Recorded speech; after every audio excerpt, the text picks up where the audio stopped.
southwest of Hugo, tornado there as well. This is southeast Oklahoma. Let's go to Kevin and Linda at the news desk. Thank you very much. We've been showing you great pictures from the sky as these twisters moved through sections of Oklahoma. Now we want to take you to the ground. We're going now to near Katy, Oklahoma. Kristen Shanahan is there. It's in Garvin County. And Kristen, is that the area they had the fatality?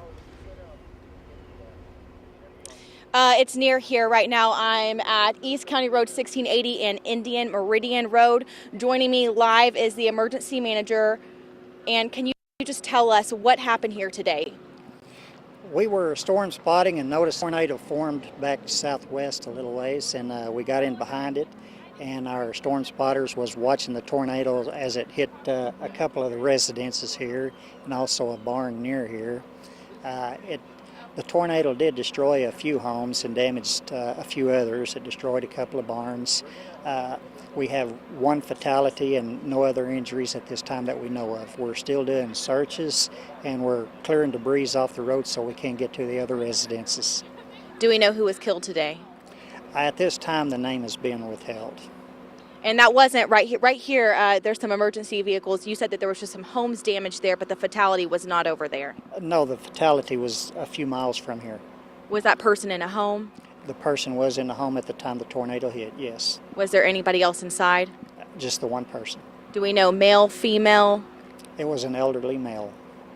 Very sad situation here today. Okay, and so behind us over here, what's going on there? Right now, we're just clearing the debris. We've also got electrical lines going across the roads. We're taking care of that problem, and we're trying to get the roads opened up so we can do more search. All right. Any closures around this area that residents need to be aware of? Actually, this road right here between Indian Meridian and on 1680, this road's going to be closed for a few miles going east of here. We should have it open up in a couple of hours. Now, was there anybody inside these homes that were destroyed? At the time the homes were destroyed, they weren't in the homes, no. All right, thank goodness for that. Right. Thank you so much, Bud. We appreciate it, and we're going to check back in with you a little bit later. Thank you. All right, we're going to send it back to you guys. Thank you very much. The Associated Press is reporting that the victim was in his late 70s. We'll continue to follow his tragic story as these storms continue to wreak devastation in some of the smaller communities in Oklahoma. But you know, there is never any good news from this. But if that had happened over a metro area, the strength of that storm was phenomenal. If you've been watching our coverage, 200-mile-per-hour winds with about a mile. And tragically, we have seen those over the metro areas in the past and know what the damage is like. Massive casualties. And again, we're reporting one fatality right now in Garvin County. We have some more video we want to show you.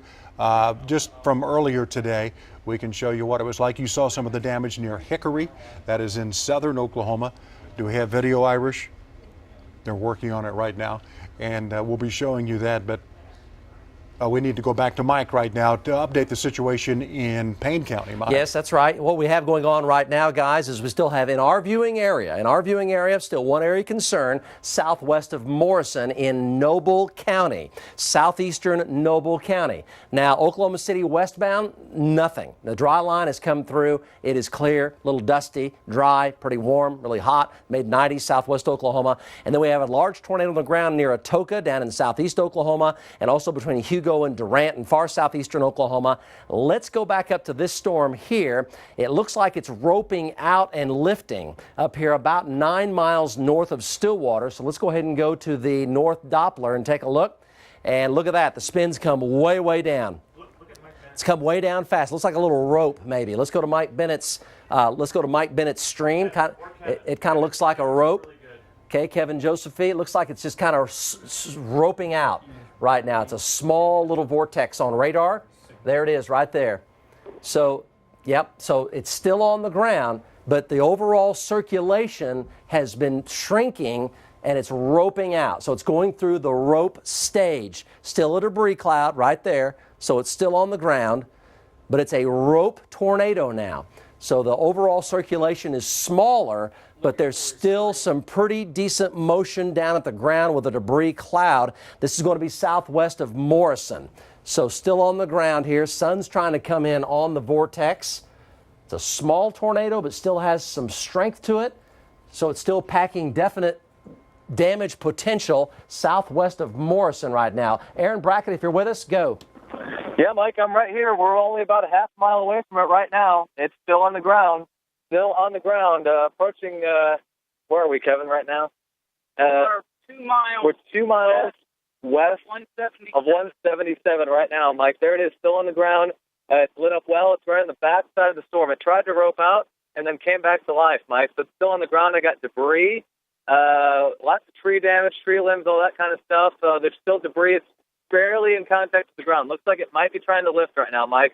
This is your scene on radar. It looks like it might be lifting.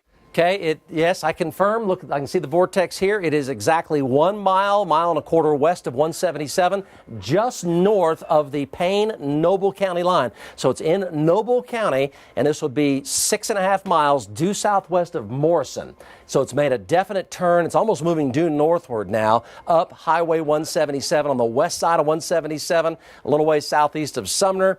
6 miles, 6.5 miles due southwest of Morrison. The tornado itself is in contact with the ground a half a mile into Noble County. It is lifting due northward as it ropes out. Go, Aaron Brackett. All right, Mike. Still, I see just a couple leaves and trees still in contact with the ground. Never mind. It's going back down.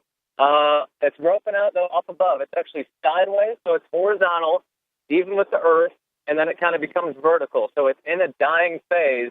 It's roping out. There's still leaves kind of falling from the sky, Mike, and you know what? It's dissipating. It's pretty much all gone right now. All right, it's on the backside of the storm. It is pretty much lifted. It is dissipated and roped out right now. Look at it rope out right there. Yep, it just disappeared. There it goes, Mike. No. Tell him to power down. Okay, that's a mile and a half west. It's going due north as it ropes out. Going due north as it ropes out up into Noble County. So it lifted due northward. And it's just a mile south of Morrison Road there, the highway that comes westbound out of Morrison. It's a mile south of there, and it's now 6 miles west-southwest of Morrison, lifting due north, and it just roped out. Aaron, can you still see any vortex at all there?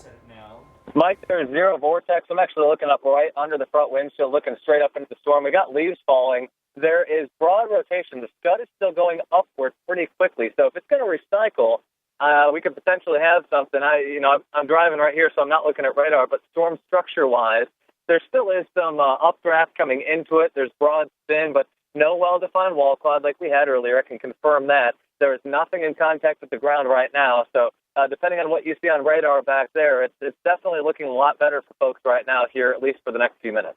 Okay, appreciate that. Let's go to the North Doppler here, take a look at it. And here's the velocity. That's it right there. There's the rope. You just saw the rope disappear. There it is right there. So there's the OSU campus. So it's 1, 2, 3, 4, 5, 6, 7, 8, 9, 10, 11, 12, 13 miles due north of the OSU campus. That's the rope right there. And that is west-southwest of Morrison going due north. There's a new mesocyclone trying to form over here west of Glencoe. We'll watch the potential for that. We've got 3 trackers here on it. A new mesocyclone's trying to form here, but the rope just roped out there about a half mile south of the Morrison Highway going west out of Morrison, 13 miles due north of the OSU campus. And you see that bright green there gradually going away as it gradually ropes out. Let's go back to Aaron Brackett here. This is going to be 13 north of the OSU campus. And still, Aaron, no tornado the way it looks. What do you see? Yeah, no tornado right now, Mike. A mile south of 64 is where we are right now, and about 2 miles west of 177. So that's our location right now. And we're heading north. Still no tornadic features really right now. There is no funnel cloud. There is no well-defined wall cloud. I can tell you right that. And certainly nothing in contact with the ground. That has lifted as about 2 to 3 minutes ago. As we watched it, both you and I, you watched it on here with live HD video here on KFOR. So right now the imminent threat in this area has gone, but it could certainly recycle. I mean, we saw how long this thing was on the ground, Mike. It touched down intermittently about 3 or 4 times, and then it was on the ground a solid 5 to 10 minutes, just ripping things up. So certainly if a storm can do that, we're going to stay on top of it and watch it very carefully, Mike. Nice job, Aaron. Appreciate that. Let's go back over to the North Doppler, take a look at it. We're in velocity mode here, and it has roped out west-southwest of Morrison. Nothing in terms of any rotation east of Stillwater, not a problem there. That rotation is spinning down. The tornado has confirmed lifted. You saw it happen here on News Channel 4. Now let's go to Max 2. On Max 2, we can show you what we have as far as the tornado warning. Now, the tornado warning still is in effect, but the